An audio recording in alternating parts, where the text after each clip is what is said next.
മമ്മൂക്കയുടെ അടിക്കുറിപ്പ്. 3-4 കാര്യങ്ങൾക്കാണ് ഈ സിനിമ ഞാൻ ഇപ്പോഴും ഓർത്തിരിക്കുന്നത്. അല്ലെങ്കിൽ പണ്ട് ചെറുപ്പത്തിൽ ഈ സിനിമ ടിവിയിൽ കണ്ടുകൊണ്ടിരിക്കുമ്പോൾ ഈ 3-4 സംഭവങ്ങളാണ് ഭയങ്കര സ്ട്രൈക്കിംഗ് ആയി തോന്നിയത്. അതിൽ ആദ്യത്തേത് അഫ്കോഴ്സ് ജഗതി ശ്രീകുമാറിന്റെ ക്യാരക്ടറൈസേഷൻ. അങ്ങനെ ഒരു കഥാപാത്രം ജഗതി ശ്രീകുമാർ പോലെ ഒരു നടനിൽ ഏൽപ്പിച്ചത് നല്ലൊരു ഫ്രഷ്നെസ് തന്നിരുന്നു. കാരണം പുള്ളിയെ നമ്മൾ കോമഡി കഥാപാത്രങ്ങളിലും സഹനടൻ വേഷങ്ങളിലും ഈവൻ വില്ലൻ വേഷങ്ങളിലും പലതവണ കണ്ടിട്ടുണ്ടെങ്കിലും കാണുന്ന പ്രേക്ഷകനെ ഇമോഷണൽ ആക്കുന്ന, അയാളോട് സിമ്പതി തോന്നിക്കുന്ന ഇതുപോലൊരു കഥാപാത്രം അദ്ദേഹത്തിന്റെ കരിയറിൽ ഇതിനു മുൻപോ ശേഷമോ ഞാൻ കണ്ടിട്ടില്ല. ഇനി അടുത്തത് ഈ സീൻ. ബഷീർ കോടതിയിലെത്തുന്നത് തടയാൻ ഒരു സിസ്റ്റം തന്നെ തയ്യാറായി നിൽക്കുമ്പോൾ എങ്ങനെ നമ്മുടെ നായകനത് സാധ്യമാക്കുമെന്ന് നോക്കിയിരിക്കുമ്പോൾ വരുന്നു ബൈക്കിൽ ഒരു ഒന്നൊന്നിന് എൻട്രി.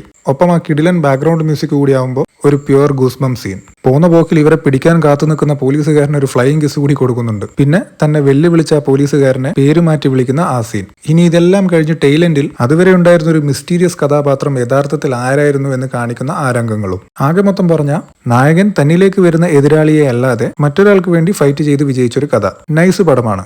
പിന്നെ ഈ സിനിമയിലും CBIയുടെ ഫസ്റ്റ് പാർട്ടിലും റൈറ്റർ SM സ്വാമി ഉപയോഗിച്ച ഒരു സെയിം സംഭവമുണ്ട്. അതായത് ഞാൻ നേരത്തെ പറഞ്ഞ ആ bike rally scene out of nowhere പൊട്ടിപ്പുറപ്പെടുന്നതല്ല. ഈ റാലിയുടെ സംഘാടകർ ഇതേ കാര്യം പറഞ്ഞുകൊണ്ട് നായകനെ സമീപിക്കുന്ന രംഗം സിനിമയിലുണ്ട്. ഇതേപോലെ തന്നെ CBI ഫസ്റ്റ് പാർട്ടിൽ ഒരു റാൻഡം സീനിൽ ഒരു രക്തപരിശോധനാ ക്യാമ്പ് നടക്കുന്നത് നായകന്റെ ശ്രദ്ധയിൽപ്പെട്ടതായി കാണിക്കുന്നുണ്ട്. എന്നാൽ പിന്നീട് ക്രൈം സീനിൽ നിന്ന് കിട്ടിയ രക്തസാമ്പിൾ ആരുടേതെന്ന് നായകൻ സേതുരാമയ്യർ കണ്ടുപിടിക്കുന്നത് മുൻപ് കാണിച്ച ആ റാൻഡം സീനിൽ കണ്ട ആ രക്തപരിശോധനാ ക്യാമ്പിൽ നിന്ന് ഡീറ്റെയിൽസ് കളക്ട് ചെയ്തിട്ടാണ്. So same element in 2 different movies.